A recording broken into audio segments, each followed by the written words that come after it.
Halo, Shalom Bapak Ibu Saudara yang dikasih oleh Tuhan. Kembali lagi kita di acara Go Sharing Live yang tayang setiap hari Rabu di minggu pertama dan ketiga setiap bulannya di channel YouTube Go Bogor Online Service.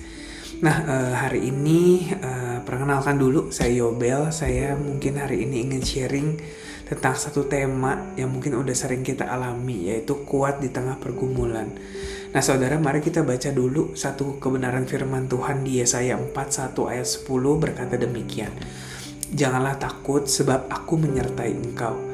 Janganlah bimbang sebab aku ini Allahmu. Aku akan meneguhkan, bahkan akan menolong engkau. Aku akan memegang engkau dengan tangan kananku yang membawa kemenangan.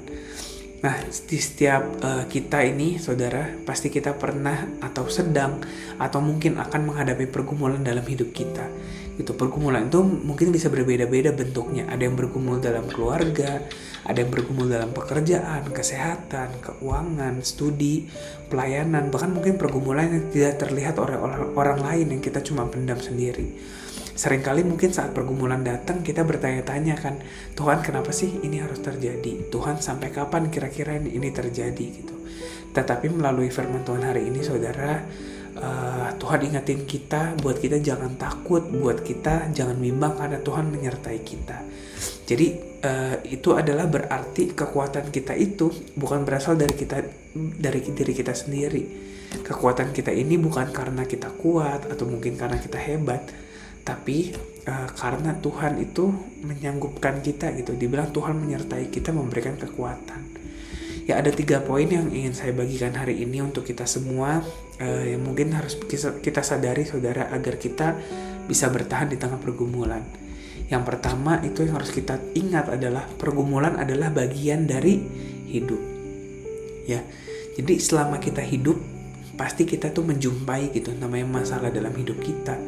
Gak ada orang yang hidupnya gak ada masalah kan. Makin kita dewasa masalah kan makin bertambah. Sama juga kayak tanggung jawab kita bertambah.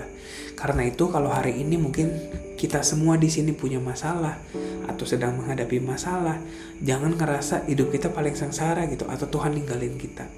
Justru pergumulan ini adalah bagian dari kehidupan kita gitu. Justru itu tanda kalau hidup kita masih normal, kita masih punya masalah gitu, kita masih punya proses. Yang terpenting itu bukan masalah kita punya pergumulan atau enggak, tapi yang penting gimana cara sikap kita menghadapi pergumulan itu gitu. Yang kedua, yaitu yang harus kita sadari dalam kehidupan kita adalah Tuhan menyertai kita di tengah pergumulan. Jadi Tuhan dibilang menyertai kita, jangan takut aku menyertai engkau. Tuhan itu gak langsung ngangkat pergumulan kita saat itu juga saat kita berdoa. Tapi Tuhan ingin menunjukkan kuasanya lewat setiap persoalan yang mungkin sedang kita hadapi gitu. Kita mungkin bisa belajar dari kehidupan Yusuf. Ketika Yusuf dijual ke Mesir ya kan, Tuhan tuh gak langsung ngebebasin Yusuf kan gitu. Tapi Yusuf harus lewatin proses ya kan, harus dijual dulu oleh saudara-saudaranya, jadi budak di Mesir, difitnah ya kan, bahkan dipenjara gitu. Tapi di tengah semua itu apa yang terbukti? Satu hal, Tuhan menunjukkan penyertaannya di dalam kehidupan Yusuf gitu. Walaupun Yusuf di penjara, dia diangkat jadi kepala penjara gitu. Jadi di rumah Potifar dalam penjara, masa-masa gelap sekalipun ya kan, Tuhan tetap menyertai Yusuf dan membela perkaranya. Nah, sama juga kayak hidup kita. Kadang mungkin kita berpikir saudara bahwa kalau Tuhan menyertai kita harusnya nih gak ada masalah. Nah, kenyataannya gak kayak gitu. Penyertaan Tuhan itu bukan berarti hidup kita tanpa badai, tanpa masalah. Penyertaan Tuhan itu berarti walaupun kita ada di tengah badai, tapi kita gak akan jalan sendirian gitu. Tuhan akan menuntun kita, Tuhan yang pegang tangan kita buat lewatin badai itu gitu. Itu yang kedua. Yang ketiga yang harus kita tahu supaya kita bisa bertahan dalam pergumulan adalah Tuhan memakai pergumulan kita itu untuk membentuk kita. Jadi pergumulan tuh seringkali jadi proses yang Tuhan pakai untuk bentuk iman kita, ketekunan kita, karakter kita.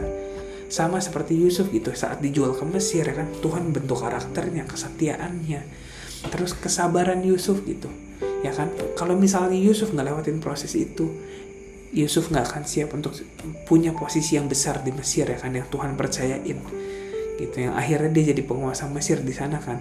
Jadi pada akhirnya lewat proses itu Yusuf bisa melihat bahwa Tuhan itu punya rencana yang indah ya kan, punya rencana yang luar biasa buat kehidupan Yusuf gitu. Nah demikian juga kita saudara, dalam masa sulit kita mungkin saat ini atau nanti mungkin kita akan menghadapi, ingat Tuhan itu ingin bentuk karakter kita. Kita belajar berdoa lebih sungguh-sungguh, kita belajar dalam masa sulit itu kita lebih menyerahkan diri kita ke Tuhan, mengandalkan Tuhan, ya kan. Jadi sebelum Tuhan mengubah keadaan kita itu, Tuhan lebih suka lebih dulu untuk mengubah hati kita, membentuk kita supaya kita siap berjalan dalam rencananya gitu. Jadi untuk penutup mungkin ada satu ayat nih di Kejadian 50 ayat 20 tentang apa yang Yusuf katakan kepada saudara-saudaranya setelah ia menjadi penguasa di Mesir gitu. Ya kan, dia dari budak akhirnya gak jadi penguasa di Mesir. Yusuf akhirnya bilang satu statement ke saudara-saudaranya. Dibilang gini, memang kamu telah mereka-rekakan yang jahat kepadaku gitu, tetapi Allah telah mereka-rekakan yang untuk kebaikan dengan maksud melakukan seperti yang terjadi sekarang ini, yakni memelihara hidup suatu bangsa yang besar. Jadi semua yang saudara-saudaranya reka-rekakan atau sesuatu yang saudara-saudaranya lakukan jahat terhadap Yusuf gitu. Nah Yusuf itu, Tuhan punya rencana yang besar buat hidup Yusuf. Jadi saudara-saudara mungkin saat ini ya, kalau dari kita ada mengalami proses yang sulit, yang berat, percayalah Tuhan sedang membentuk hidup kita jadi lebih luar biasa. Ada rencana besar yang Tuhan ingin kerjakan dalam kehidupan kita. Mungkin sekian aja sharing dari saya hari ini saudara-saudara. Semoga bisa memberkati kehidupan kita semua. Terima kasih. God bless you.